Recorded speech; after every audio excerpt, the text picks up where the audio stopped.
สบายดีมาตำบักหุ่ง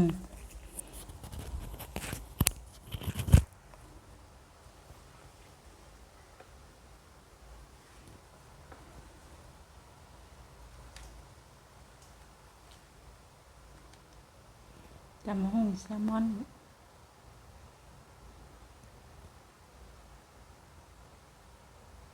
กินแต่ของดิบๆใครมากินของดิบๆของเหม็นๆA4แก้ตกขาวคันมากินตำบักหุ่งแบบนี้นะแก้ตกขาวคันดีท็อกลำไส้ไฟโบติกกินของดิบของคันของเหม็นล้างลำไส้ออกมากินกันได้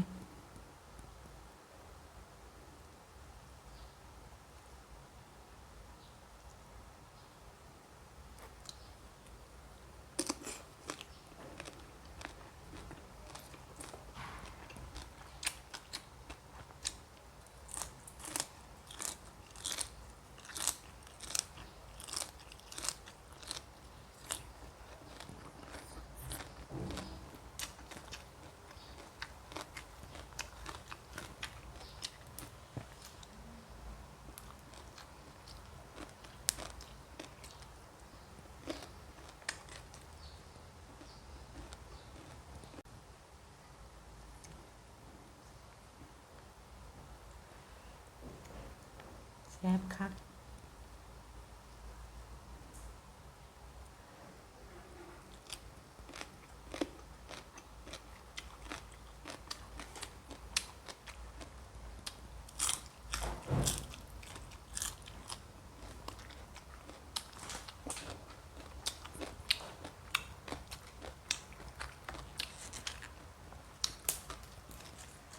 แม่พักคณะ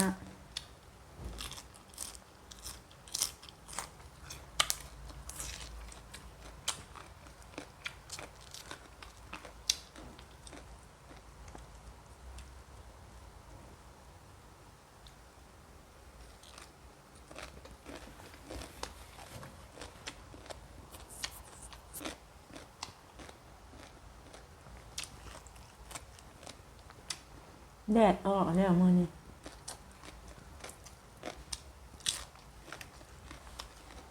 เบินพัก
หวานคัก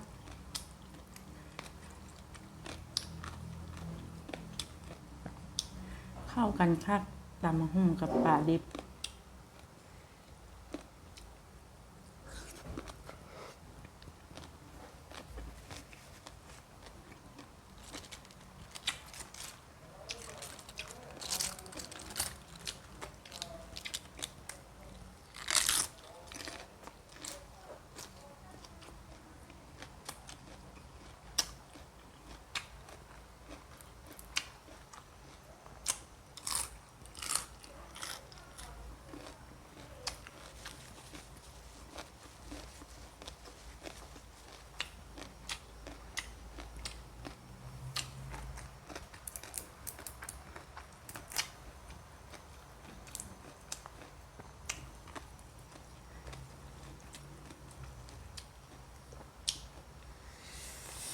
ผ็ด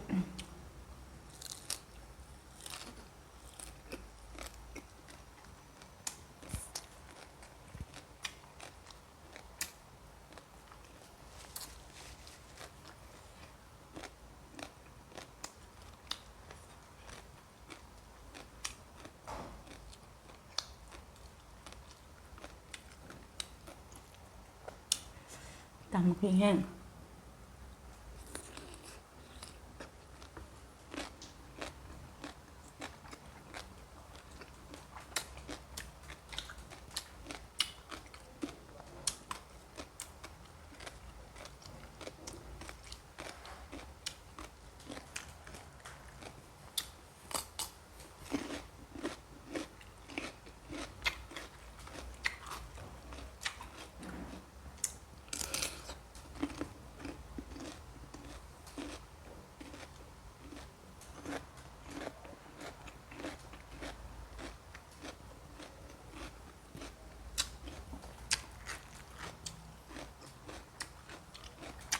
แซ่บคัก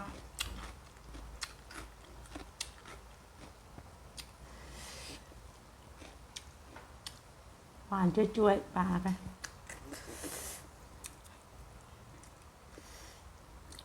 มากินดิบต้องล้างลำไส้ไปโบติกล้างลำไส้ดีท็อกลำไส้มากินดิบแบบนี้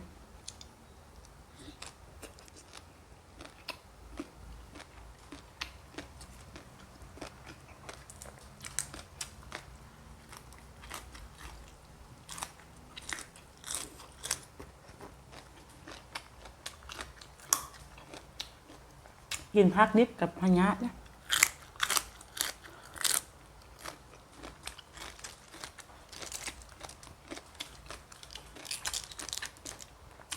บ่แม่นบ่เป็นพะยะได้กินพักดิบนะ